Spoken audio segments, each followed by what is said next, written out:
Que delícia de louvor!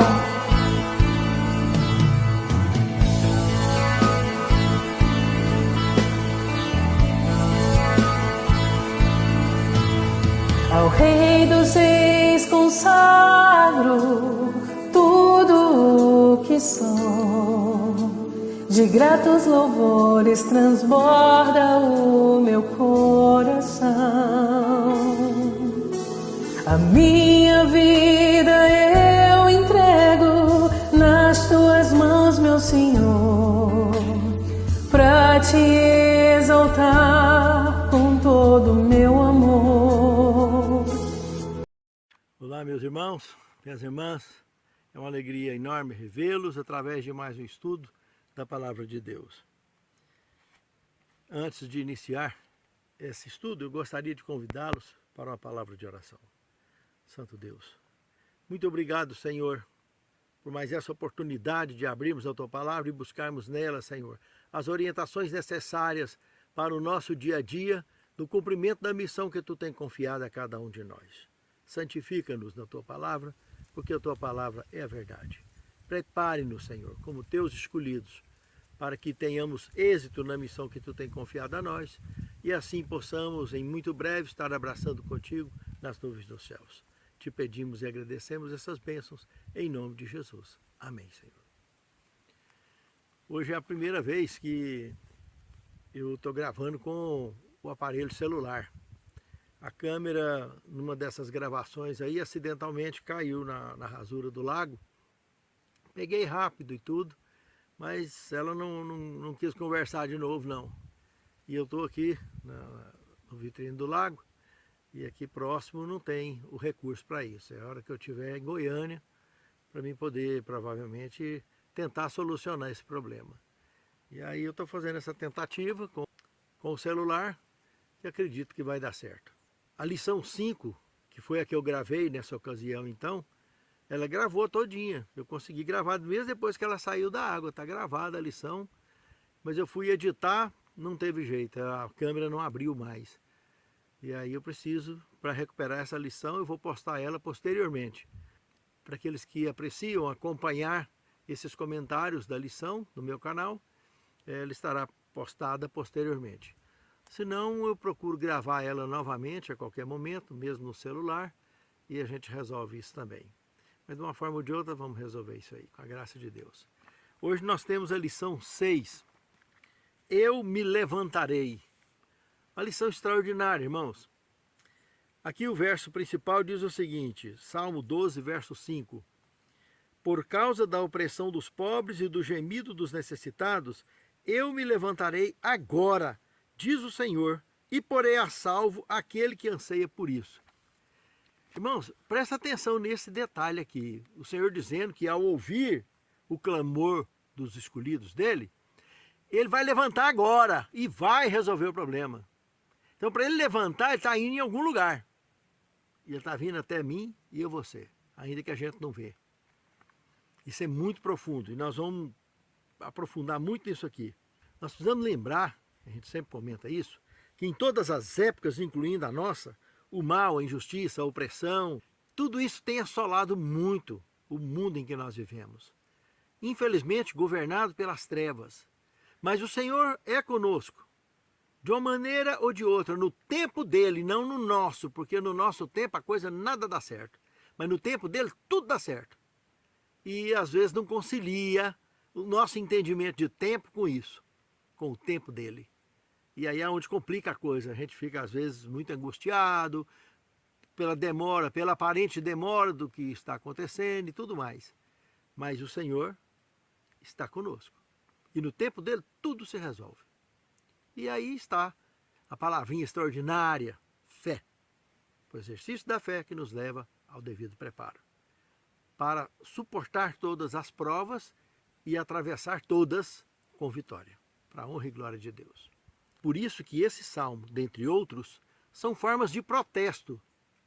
Identifica tanto o protesto, às vezes, de Deus, com relação à injustiça dos homens, com as atitudes dos homens, sejam eles ímpios que vivem na igreja, ou cristãos que vivem no mundo, praticando impiedades.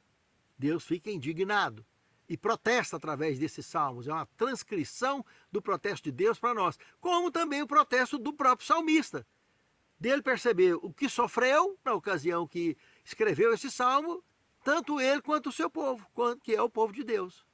E é justamente nessa questão que o protesto do salmista é escrito, para que nós entendamos e saibamos conciliar a nossa vida, as nossas ações, diante das dificuldades que nós todos enfrentamos e principalmente diante das injustiças e maldades que à nossa volta a gente assiste o tempo todo.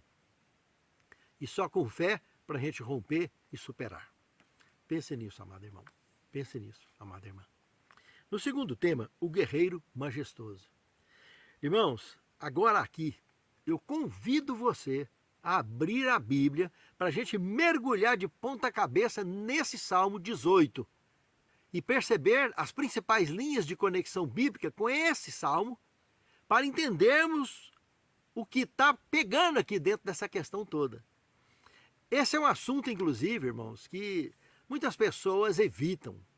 Muitas pessoas não querem aceitar, ignoram, têm a mente fechada, não quer abrir para poder entender, não vai afetar nada no que cremos, não vai afetar nada no que fazemos, não vai afetar a nossa fé, não vai ferir doutrina religiosa nenhuma, apenas mostra que a Bíblia está muito à frente do nosso tempo e tenta trazer mais informação do que o que a gente já sabe, do que o que a gente entendeu. E muitas pessoas às vezes rejeitam, porque nunca ouvi ninguém falar isso. Não, para que tem que ouvir? Você tem que ler na Bíblia e tirar suas próprias conclusões com oração e busca do Espírito Santo. Me refiro à ufologia bíblica, não é ufologia comum, mundana, ufologia bíblica. Ela é real e aqui nesse salmo você vai observar e prestar atenção. Pegue a sua Bíblia e abra no Salmo 18 e vamos acompanhar para ver. E eu vou deixar a minha aqui aberta também, no mesmo salmo, para a gente começar a trabalhar esse assunto. Para facilitar a compreensão, eu vou adiantar em que se resume esse Salmo 18. O Salmo 18 e 2 Samuel, capítulo 22, é o mesmo assunto, é o mesmo salmo, trabalhado nesses dois livros da Bíblia. E alguns ajustes de linguagem que tem lá em 2 Samuel, talvez se torna mais claro e evidente aquilo que estamos estudando aqui no Salmo 18, que tem umas pequenas diferenças na apresentação de linguagem, mas muito interessante, enriquece muito a leitura e o entendimento desse conteúdo. Bora lá! Esse salmo aqui se trata de Davi tendo sido capturado pelo inimigo, provavelmente entrou numa dimensão paralela, aonde outras pessoas não perceberam, não assistiram, pessoas da nossa dimensão comum. Eu estou falando de dimensão, para vocês lembrar que quando Jesus estava falando lá com os gregos, lá no Evangelho de João, no capítulo 12, ele estava ali falando, pregando para os gregos e para os judeus, para todo mundo ali. E o pai aparece ali e começa a conversar com ele. Ninguém viu o pai. Mas alguns escutaram a voz do pai. Mas como o pai estava falando num idioma não comum na nossa região, e Jesus respondendo de igual modo, alguns disseram, não, é um anjo que está falando com ele. Já entendeu, claro, que era no outro idioma e ele estava falando com alguém.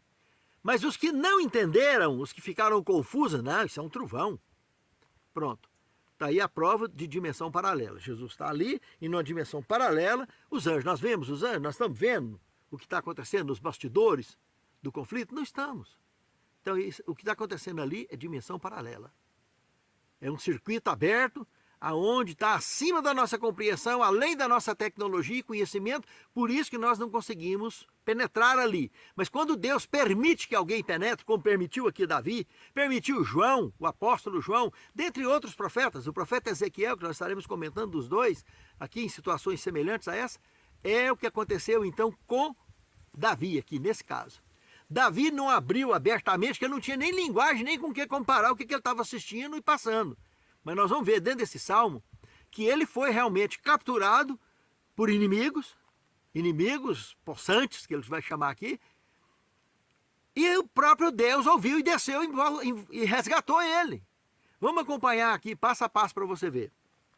Vamos lá. Eu amo ao Senhor, força minha. O Senhor é a minha rocha, a minha fortaleza e o meu libertador, o meu Deus, o meu rochedo em quem me refugio, o meu escudo, a força da minha salvação e o meu alto refúgio. Invoco o Senhor, que é digno de louvor, e sou salvo dos meus inimigos. Presta atenção aqui no verso 4, ele começa a entrar no explicativo do que ele estava passando. Cordas da morte me cercaram, e tormentas, correntes de perdição me amedrontaram. Preste bem atenção. Cordas da sepultura, do Sheol, me cingiram. Laços de morte me surpreenderam. Na minha angústia invoquei ao Senhor. Sim, clamei ao meu Deus do seu templo. Olha, observe esse detalhe. Ele ouviu a minha voz e o clamor que eu lhe fiz chegou aos seus ouvidos. Presta atenção no verso 7 em diante, irmãos. Então a terra se abalou e tremeu, e os fundamentos dos montes também se moveram. Presta atenção, o monte está aqui na terra. O Senhor ouviu lá e partiu de lá para cá, e aqui já estava a terra tremendo e monte tremendo junto. Agora, observe o verso 8. Por que Davi não tinha como explicar o que ele estava assistindo? Ele estava observando um sistema de transporte não identificado. Ele não soube explicar. E ele estava entendendo que aquilo era Deus. Como Daniel também entendeu assim, Ezequiel, João, e assim escreveram e transcreveram. E nós é que temos que comparar com o que nós temos hoje para tentar entender o que eles viram. E o que mais bem explica isso é o profeta Ezequiel. Mas vamos lá, nós vamos ter uns tópicos de Ezequiel sobre isso também. Observe aqui, verso 8. Das suas narinas subiu fumaça e da sua boca saiu fogo devorador. Dele saíram brasas ardentes. E ele abaixou os céus, desceu trevas espessas que havia debaixo de seus pés. Irmãos, que coisa tão clara. Em primeiro lugar, tem sentido Deus tirar fogo do nariz parecendo dragão? Qual é o sentido que tem isso? Não tem nenhum. Mas um sistema de transporte fazendo isso muda tudo. Se você observar lá no livro de Ezequiel, no capítulo 10, verso 2, no livro de Ezequiel, tem duas ocasiões de visões em épocas diferentes que ele teve. No capítulo 1 de Ezequiel, ele viu 4 querubins vindo numa nave-mãe, numa nuvem revolvente, e esses 4 saíram de dentro dela, abriu um cristal, um mar de vidro em cima, igualzinho do Apocalipse, capítulo 4, vocês podem comparar, verso de 1 a 12. Pode comparar que é a mesma coisa, o mesmo assunto, em épocas diferentes. E ali, então, João abriu a portinha do céu e João foi até lá, no caso do Apocalipse. No caso de Ezequiel, ele ficou ali embaixo, os querubins desceram, fizeram sobrevoo, extraordinários movimentos e sinais no céu e estacionou perto dele. A roda era do tamanho deles. E ele ainda fala que o fôlego de vida está na roda. Porque quando a roda mexe, que o ser mexe. O ser vivente mexe. João também chamou de ser vivente. Lá no Evangelho de Lucas, no capítulo 9, quando fala da transfiguração, aquela nuvem que apareceu lá, na nuvem desce Elias e Moisés, conversando com Jesus. Depois, quando Pedro fala em fazer uma tenda para os 3, o pai aparece lá dentro também, falando, ó, ele recolhe Elias e Moisés para levar embora e fala, olha, esse é meu filho amado, a ele eu vi o que tem que ser feito. Então, lá no monte, Êxodo, capítulo 25, no verso 40, esse santuário que eu já comentei anteriormente, de uma forma móvel, ele estava lá no monte, com Moisés, lá no Sinai, e Deus falou, faz um igual, esse que você está vendo aqui. Exatamente esse modelo que está sendo te mostrado no monte. No monte, não foi eu que escrevi, está lá. Então, irmãos, vamos tentar alinhavar tudo isso aqui para vocês verem. Nas narinas de Deus não sai. João do Apocalipse, se você observar no capítulo 1, capítulo 2, se você observar lá no capítulo 2 de Apocalipse, ele também fala da mesma coisa, dando essa impressão. Daniel também teve essa mesma impressão. Tá?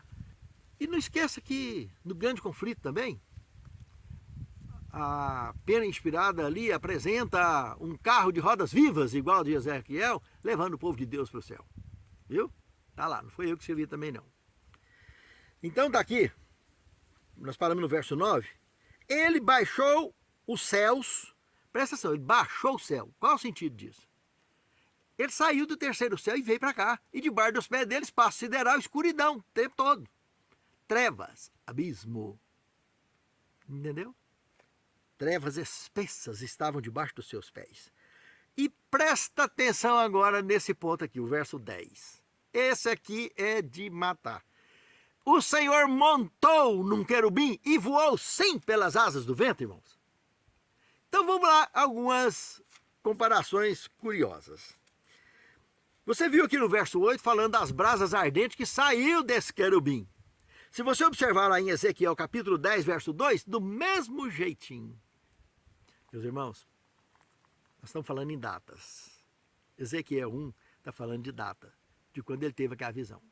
Depois lá em Ezequiel 8, que abre o assunto que vai terminar lá no verso, e inabalável. Tudo que é maravilha, que é eterno, que é bom, pense nisso. E está aqui escrito, e as pessoas querem fechar os olhos, não querem entender. Depois, quando o céu encher de anjo vindo com Jesus, o povo vai estar esperando aquele monte de garça, né? De anjo misturado com passarinho, que Deus não precisa de misturar passarinho. Isso é mitologia grega, mitologia egípcia, que vem há muitos e muitos, há milhares e milhares de anos. Deus fez seres à imagem e semelhança dele. Ele fez garça também, ele fez águia, ele fez urubu, ele fez abutre, tem tudo quanto é tipo de cobras e lagartos no mundo também. Mas quando se fala em anjo, é igual eu e você. Eu sou anjo, você é anjo. Quem são os 3 anjos voando em Apocalipse 14, de 6 em diante, dando as 3 mensagens angélicas ao mundo? Quem são eles? Não somos eu e você? Cada servo e serva de Deus que tem nesse mundo? Então nós somos anjos. Anjo quer dizer mensageiros. E não tem um único texto na Bíblia de Gênesis e Apocalipse que anjo tem asa. Querubim tem. Mas só que ele tem roda também. Observa em Ezequiel capítulo 1, lá no capítulo 10, lá em Apocalipse 4, tudo tem roda. Entende? Tem mão mecânica, tem tudo.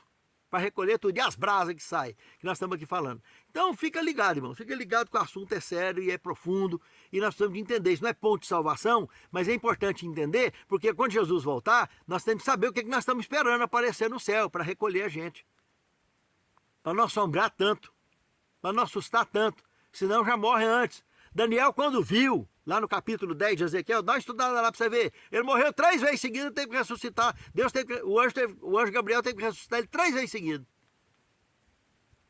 Então, para a gente abrir na mente, tentando entender algo mais próximo da realidade nossa, é mais fácil, irmãos. Viu? Isso é muito sério, é muito profundo. Então, prosseguindo aqui no estudo, nós vamos ver aqui, por exemplo, como nós vimos no verso 10, que ele montou no querubim e voou pelas asas do vento. Aí ele continua no verso 11. Fez das trevas o seu retiro secreto. O pavilhão que o cercava era a escuridão das águas e as espessas nuvens do céu. Olha aqui, nós estamos falando já de 70% do planeta que é mar, né? Ele já bateu dentro d'água para ir recolher Davi, que tinha de parar lá no fundo do mar. Igual o Jonas, né? 3 dias no fundo d'água sem respirar, sem nada. Qual é, né, meu irmão? Se o Jonas não estivesse dentro de um lugar bem tranquilo desse, como que ele ia passar 3 dias lá no fundo? E as pessoas entendem aquilo até hoje como peixe, né? E ninguém saiu correndo dele por causa do mau cheiro de peixe, que peixe teria vomitado dele lá, literalmente. Mas um sistema de transporte saiu do mar, né? Que na Bíblia, do Jó 39, né? O Leviatã, ele anda no céu, anda no mar. Saiu e deixou ele lá na praia. E ele foi a pé, sequinho, bonitinho e preparado para transmitir a mensagem de Deus para os ninivitas. Então tá aí. Então, do pavilhão das águas, espessas nuvens do céu, a velocidade era tão grande que na mesma hora que ele estava no espaço dele, ele estava no fundo do mar. Coisa louca, hein? Verso 12. Do resplendor da sua presença saíram pelas suas espessas nuvens, saraivada de brasas e de fogo. Lá no Êxodo também nós assistimos um bocado disso, né? De saraivada de pedra caindo em cima dos inimigos de Israel. Da nuvem famosa, né? Lembra? Que dava maná para o povo, codorniz e coisa do gênero. Pois é, foi eu que escrevi também não.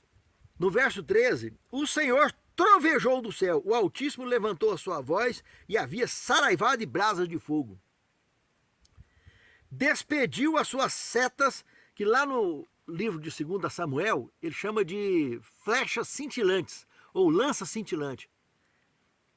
E os espalhou, multiplicou raios e os perturbou. Coisas que já aconteceu lá no passado também, lá no Êxodo. Coisa que a nossa tecnologia ainda não conhece, só nesses filmes de Hollywood, né? Do contrário, na prática, ninguém conhece ainda. Observe lá em Jó como é que ele faz o comentário, lá no capítulo 39, do verso 21 ao verso 25. Observe aqui. Escarva o vale, folga na sua força e sai ao encontro dos armados. Ri-se do temor e não se espanta. E não torna atrás por causa da espada. Sobre ele range a aljava e a lança cintilante e o dardo. Tremendo e enfurecido devora a terra e não se contém ao som da trombeta. Toda vez que soa a trombeta diz, ei, é de longe, cheira a guerra e o trovão dos capitões e os gritos. Irmãos, não tem como fugir disso aqui não, meus irmãos. Ufologia bíblica real. Não é ponto de salvação não, mas está aqui. Aí quem quiser abrir a mente e deixar espaço para entender melhor, vai passar menos medo, não vai precisar de morrer de susto e ter que ser ressuscitado de forma extraordinária, né? Então observe antes, porque a coisa é muito mais séria do que a gente pensa. Voltando aqui para o capítulo 18 de Salmo, então no verso 14 nós vimos que realmente, assim como Jó também escreveu, que ele despediu as suas setas e os espalhou e multiplicou raios e os perturbou. Aí veja o verso 15 em diante.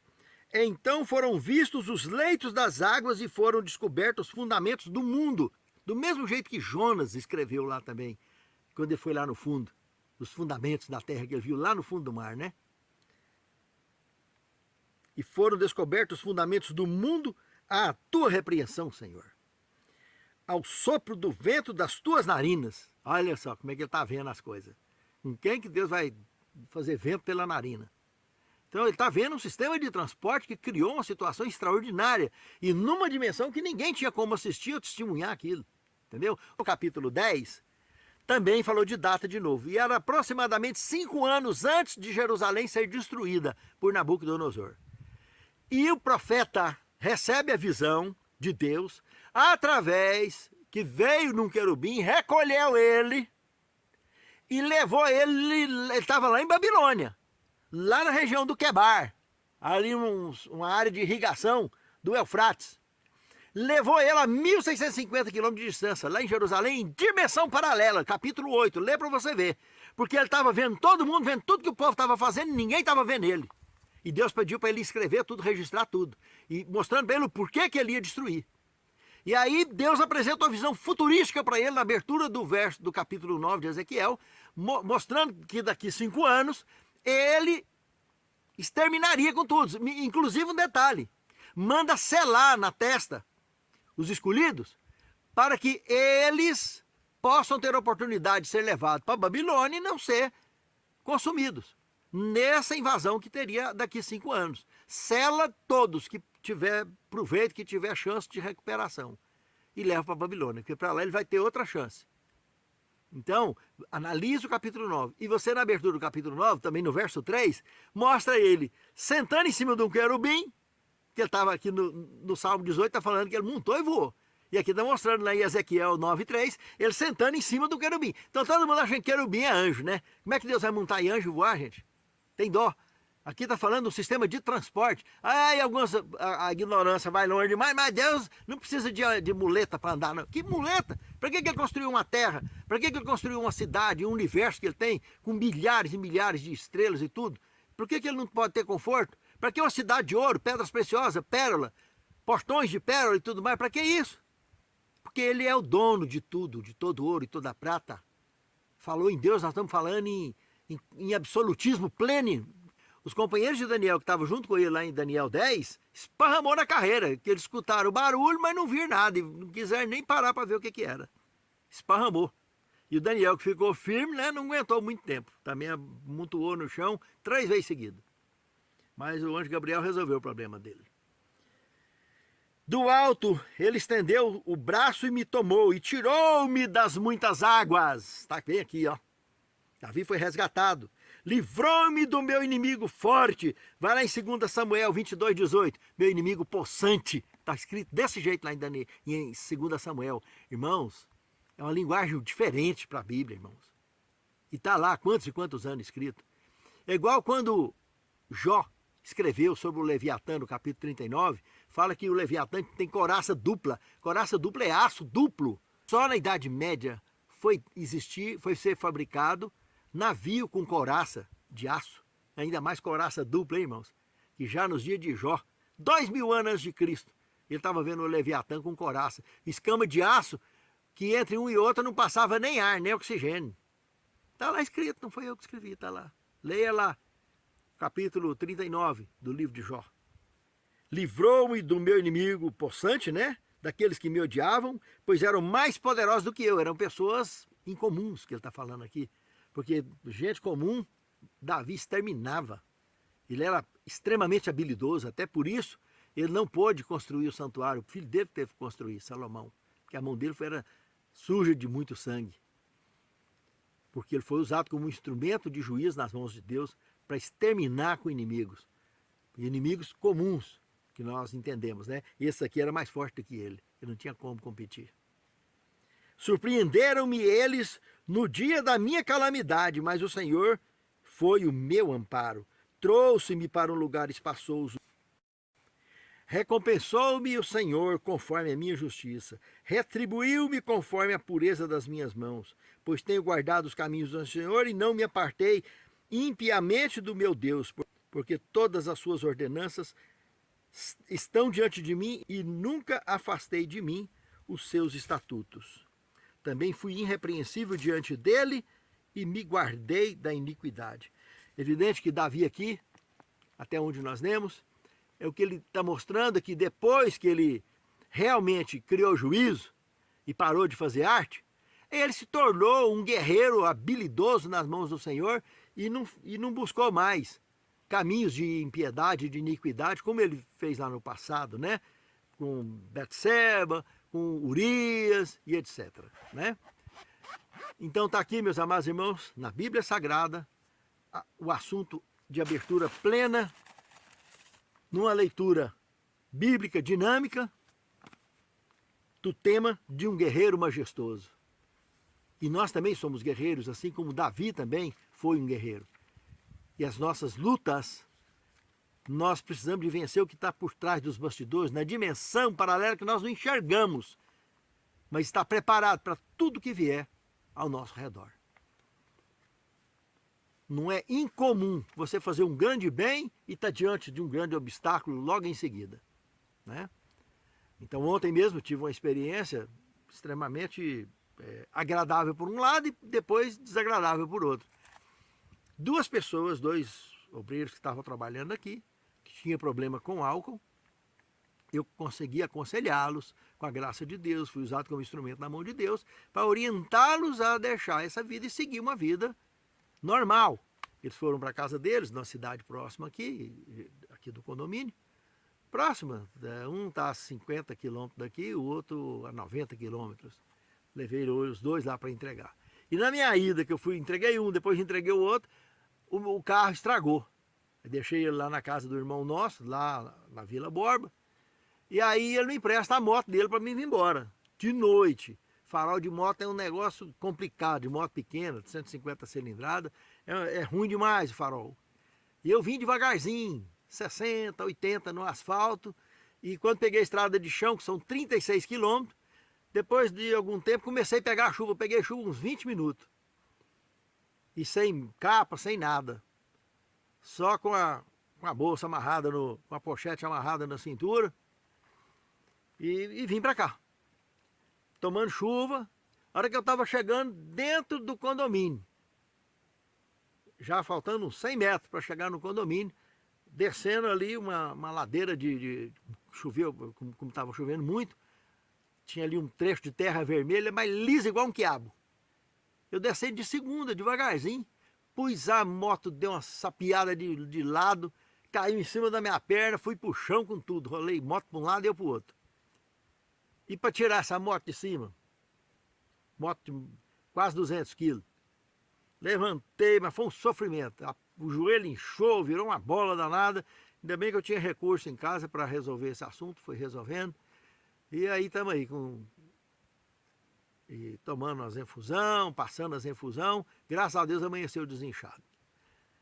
Mas cheguei aqui, era 10 e tanto da noite, mais de 22 horas. E consegui entender tudo, né? Conciliando uma coisa com outra. Um avanço grande por um lado, no reino espiritual, mas do lado de cá tive que enfrentar umas dificuldades, coisa normal desse mundo. Bênção e maldição, luz e trevas, estão um do lado do outro, amor e ódio estão do lado do outro. Não que a gente busque, mas a gente enfrenta, nós vivemos num mundo mau. E quem governa esse mundo é as trevas. Nós temos que ter noção disso. E só a conexão com a fé que nos leva a ser vitoriosos nesse mundo e ajuda a preparar outros também da mesma forma para, em muito breve, podermos ir ao encontro com o Senhor nos ares. Pense nisso, amado irmão. Pense nisso, amado irmão. Justiça para os oprimidos. Terceiro tema. Meus irmãos, aqui nós temos o Salmo 9, 18, 12, 5, 40, 17, 41, 1 a 3, 113, 7, 146, de 6 a 10. Esses salmos aqui, na realidade nós podemos aproveitar um gancho lá da abertura da lição, né? Porque nós vivemos, isso que eu acabei de comentar, nós vivemos num mundo de trevas, dominado pelo mal. Então vários salmos, de uma maneira ou de outra, estão aqui, como esses aqui, apresentando o protesto ou de Deus ou do salmista pela situação que enfrentava nesse mundo. E todos eles, de uma maneira ou de outra, todos esses salmos, quando se trata do salmista protestando, é que nos aponta o quarto tema, até quando julgarão injustamente? Deus aqui agora mostrando, observa que o Salmo 82, 1 e 6, Deus ali dizendo que o Senhor dá autoridade para esses reis, para esses governantes que vivem nesse mundo. Contudo, da Assembleia Divina, ele julga no meio desses deuses com D minúsculo. Entende, irmãos? Ali são chamados de Elohims no original, mas com E minúsculo. Elohims, deuses. Não Elohim, não Elohim, que é plural, né? Lá no Gênesis, capítulo 1, verso 1, está se referindo a Pai, Filho e Espírito Santo, lá é plural. E aqui está Elohim, a tradução é Elohim, desses deuses, traduzido para nós como deuses, mas é Elohim, o original. Então são deuses, mas se referindo a essa capacidade que Deus dá para o líder, o pai de família, o líder de igreja, todo mundo recebe essa condição. Por isso que essa ideia, vós sois deuses, né? É uma forma de Jesus mostrar que Deus dá autoridade para nós, contudo, ele vai cobrar. Mas vai ter um acerto de conta. Quanto mais conhece, quanto mais você avança nesse conhecimento e nessa relação com Deus, e quanto mais autoridade você tem, mais espaço para o acerto de contas amanhã.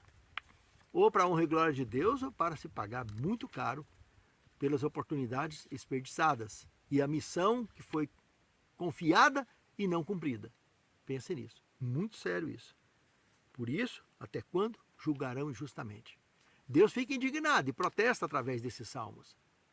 E ele vai um dia, no tempo dele, vai passar a régua nesse assunto. No quinto tema, derrame sua indignação. Irmãos, Salmo 58, 6 a 8. Salmo 58, de 6 a 8, 69, 22 a 28, 83, 9 a 17, 94, 1 e 2 e o Salmo 137, 7 a 9. Todos eles, nós podemos concluir que por isso se fala em cálice da ira de Deus, lá no Apocalipse. Esse cálice da ira de Deus que será derramado sem mistura. Ele conclama, ele chama o povo dele que ainda está misturado na grande Babilônia, dizendo lá no Apocalipse 18, sai dela, povo meu, para não ser participante dos seus pecados e das suas pragas, saia logo. E se una a esse rebanho de escolhidos do Senhor, revelados em Apocalipse 12, mulher pura, que guarda os mandamentos de Deus e tem o testemunho de Jesus, que Apocalipse 19, 10 diz que é o Espírito de profecia, o mesmo caracterizado na Bíblia Sagrada. Nós cremos nesse Espírito de profecia e cremos na pena inspirada que trata tanto a minha pena como a sua pena, como da serva que morreu em 1915, que foi usada por Deus para transmitir orientações de Deus e que ela foi muito clara, que nunca era para colocar as obras dela em cima da Bíblia. Pelo contrário, a Bíblia é em cima das obras dela. E infelizmente muitas pessoas têm sido descuidadas nesse ponto e acabam colocando as obras dela em cima da Bíblia e criando um ninho de fanatismo, criando motivos e oportunidades para os inimigos do povo de Deus combater, alegando, fazendo acusações graves contra a gente, por causa dessa má conduta, de colocar as obras que ela escreveu acima da Bíblia. Mas eu e você hoje, no livro de Joel, comenta que nós teremos sonhos, teremos visões, a mesma coisa, irmãos. Hoje, nos nossos dias. Isso precisa de ser compreendido claramente, tirar essa venda dos olhos e olhar o que a palavra escreveu. Teve ela, na época dela, que foi necessário, como profetas que surgiram em todas as épocas, mas hoje tem eu e você, que também escreveremos penas inspiradas, que sejam trechos pequeninos, não vai para a Bíblia como o dela não foi, mas vai para os sermões, vai para as lições, e vê transmitida. Quantas e quantas pessoas que assistem a lição caladinha ali e recebem o recado de Deus, com esses servos que, inspirados por Deus, transmitem a vontade de Deus para eles. E eles saem ali alimentados, porque ouviram um servo do Senhor com uma pena inspirada ou com uma palavra inspirada, colocando as palavras que ele precisava no coração dele. Pense nisso, amado irmão. Pense nisso, amado irmão. O juízo do Senhor e o santuário. Aqui o sexto tema. Aqui volta naquele tema antigo, né? Dado o monte, de Êxodo 25, verso 40. Moisés faz igualzinho esse que você viu. E lá no Apocalipse, nós já comentamos em lições anteriores, né? E lá no céu eu não vi santuário, disse João. Porque o santuário, o propósito dele é trabalhar do assunto do pecado. A partir do momento que o pecado foi encerrado, o grande conflito finalizou, para que santuário? O próprio Deus é o santuário vivo, eterno, absoluto. Assim como somos santuários do Deus vivo, nosso próprio corpo, se nós o aceitamos, dirigindo a nossa vida. Pense nisso. Esses salmos aqui, Salmo 96, 6 a 10, 99, 1 a 4, 132, 7 a 9 e de 13 a 18, irmãos, esses salmos, eles se alinham com o Salmo 18 na questão do santuário de Deus. Na questão dele ser um socorro presente. Então Deus ouviu e já estava ali, diante de Davi, para resgatar ele daquela situação mais embaraçosa que ele estava passando. E se você ler Apocalipse capítulo 4, verso de 1 a 11, você vai ver também que as características, as semelhanças com o livro de Ezequiel, capítulo 1, capítulo 10, daqueles querubins ali, e os tronos, o santuário de Deus. Irmãos, não tem como. O assunto é altamente bíblico. E precisamos ter a mente aberta. As pessoas não aguentam, a maioria não aguenta esse assunto dentro da igreja. É falar e olha para... Ih, coitado, é novo e doido. Mas não tem Bíblia para vir peitar. Aí que está a questão. Porque a palavra de Deus está ali. Ninguém quer tocar nesse assunto, ninguém quer falar nisso. Mas está aí. E não foi eu que escrevi. E aí, muito breve, Jesus vai estar voltando, aí eu quero ver o que é que todo mundo está esperando olhar para o céu. Porque as pinturas dos quadros que a gente vê sobre esse assunto é ridículo. Aquele monte de seres humanos, né, com asa de bicho, com asa de águia, com asa de garça, tudo branquinho, trem mais esquisito. Imagina um negócio daquele tamanho, uma chuva, um mau cheiro que vira. Tem base no trem desse não, irmãos. O trem não tem lógica no negócio desse não, fora brincadeira. Deus não precisa de misturar seres, Deus cria seres individuais. É garça, é gente, é gente. É águia. Cobra é cobra, lagarto é lagarto, jacaré é jacaré. Aí os caras querem ficar misturando essas coisas aí. Ser humano é que gosta de estar misturando essas coisas. Clonando orelha em cima de rato, não sei mais o quê. E isso não funciona. Está muito longe. Entendeu? Agora Deus, o que Ele criou, Ele é um criador absoluto. Ele cria coisas individuais. E está cheio de coisas diferentes no universo que Ele criou. Agora eu sei de uma coisa, que eu e você fomos criados em imagem e semelhança dEle. E os anjos também. Diferencinha aí de estatura entre nós só. Que isso é bíblico. Mas está aí. Pense nisso. Reflita. E o sétimo tema, prova de fé. Irmão, pode ser tensa. A de Jó foi tensa, muito tensa. E ele deu a volta. Outros descansaram. Isaías foi encerrado no meio. Pensa que negócio. Se tem cabimento um negócio desse.